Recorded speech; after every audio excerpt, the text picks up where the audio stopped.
რიგი არაპროგნოზირებადი სწრაფად ცვალებადი მოვლენებისა, ცოცხალი ემოციები, გამარჯვებით გამოწვეული თავბრუსდამხვევი სიხარული, იმედგაცრუება, განცდები.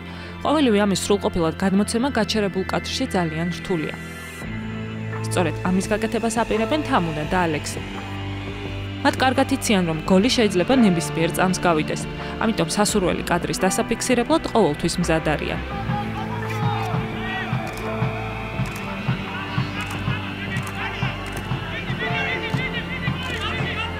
მე ვარ ალექსი აფციაური, სპორტული ფოტოგრაფი.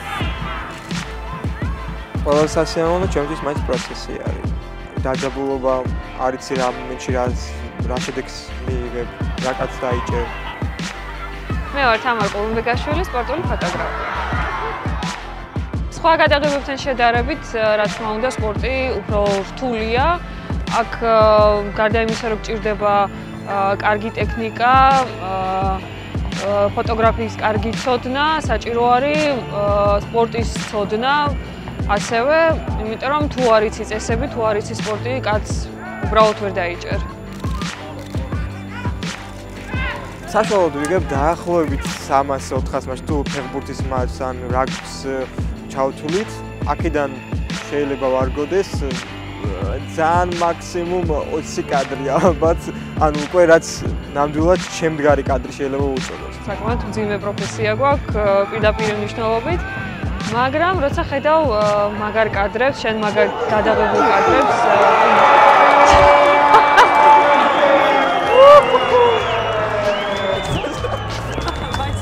მიყვარს ერთად მუშაობა, ერთად ლაპარაკი, ერთად კადრის დაჭერა და არასწორია კონკურენცია არის, მაგრამ სიბოროტე აქ არაფერი არ არის. თითო მატჩსა თუ ტურნირზე ფოტოგრაფები ასობით კადრს იღებენ, მათგან მხოლოდ რამდენიმე ხვდება პრესის ფურცლებსა და ვებგვერდებზე. სპორტული ფოტოგრაფიაც ერთგვარი სპორტია, თუმცა მედლებისა და ჯილდოების გარეშე. პერსონალური გამოფენებით განებებული არ ვარ. არც იმის რო გვაქვს და არც საშუალება, რომ გადავარჩიოთ ამდენი კადრი, ან რაღაც დავგეგმოთ ჩვენი საკუთარი გამოფენა. ამიტომ ძალიან კარგი რაღაც გაკეთდა. სპორტ ფოტო ჩვენი ქართული ფოტოგრაფებისთვის ძალიან კარგი საშუალება არის, რომ ხალხს დაანახონ თავისი ნამუშევრები. უკვე მეორე წელია სპორტული მედიის ერთი ჯგუფის ინიციატივითა და თბილისის მერიის ხელშეწყობით პროექტი სპორტ ფოტო ხორციელდება. აღნიშნული პროექტი გულისხმობს განვლილი წლის მნიშვნელოვანი სპორტული მოვლენების ამსახველი ფოტოკატალოგის დაბეჭდვასა და გამოფენის მოწყობას. წელს სპორტ ფოტოს დინამო არენამ უმასპინძლა. გადავწყვიტეთ, რომ წლევანდელი კატალოგი 5 ოლიმპიური რგოლის პრინციპით გაგვეკეთებინა, 5 ფერი შევარჩიეთ: ფეხბურთი, რაგბი, ოლიმპიური სახეობები, ექსტრემალური სახეობები და სხვა. თუმცა ბუნებრივია, არც ერთი მოვლენა, რაც იმ წელს 2015 წელს ჩატარდა თბილისში, ჩვენი ფოტოგრაფების ყურადღების მიღმა არ დარჩენილა.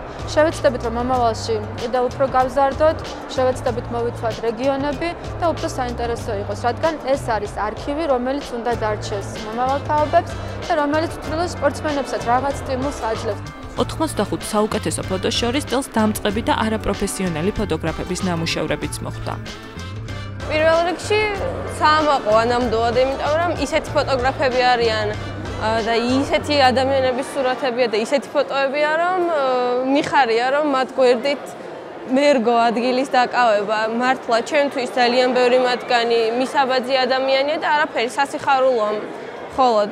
მეტი არაფერი. ვიმედოვნებ, რომ რაღაც გარკვეული პერიოდის შემდეგ მე ჩემზეც იტყვიან, რომ კარგი ფოტოგრაფი არისო და ჩემზეც იტყვიან სასიხარულოა მის გვერდით გამოფენაო. ჩემი დებიუტი აწევს და დიდი პატივისცემით და დიდი სიყვარულით ვარ ფოტოგრაფიისადმი და რა ვიცი, ძალიან დიდი პატივია ჩემთვის მათი ნამუშევრების გვერდით, რომ ჩემი ფოტოც არის. ფოტოგრაფია არ არის ჩემი ხელობა.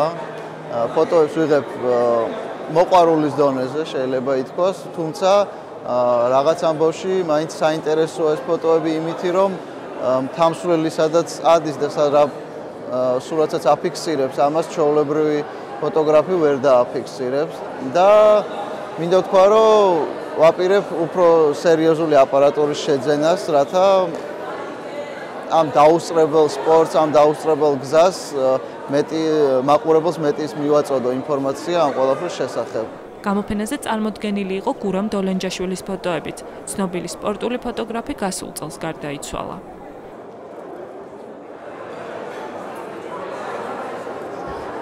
ფაქტიურად სტადიონზე გარდაიცვალა.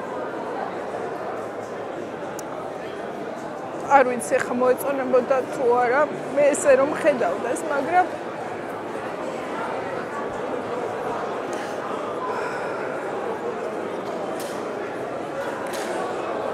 ანუ ადამიანები არ კვდებიან რა. ძალიან მიხარია რომ აქ ვარ და ძალიან მომაყობ. ნახე, ძალიან ბევრი ჩემი კოლეგა, ძალიან ბედნიერი, ძალიან გახარებული. ძალიან მაინტერესებს მათი აზრი დღის ბოლოს, როგორი გამოვიდა ეს დღე, როგორ შედგა ეს დღე.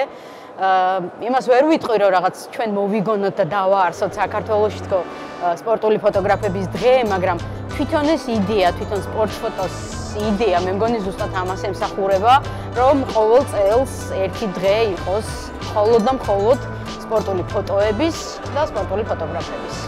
დაიწყო ახალი წელი და ფოტოგრაფებმაც თავიდან დაიწყეს საინტერესო მომენტების დაფიქსირება. წინ ბევრი მნიშვნელოვანი ტურნირი და რაც მთავარია ზაფხულის ოლიმპიური თამაშებია. უკვე შეიძლება ითქვას, რომ 2016 წლის სპორტ ფოტო ბევრ თამბეჭდავ კადრს შემოგთავაზებს.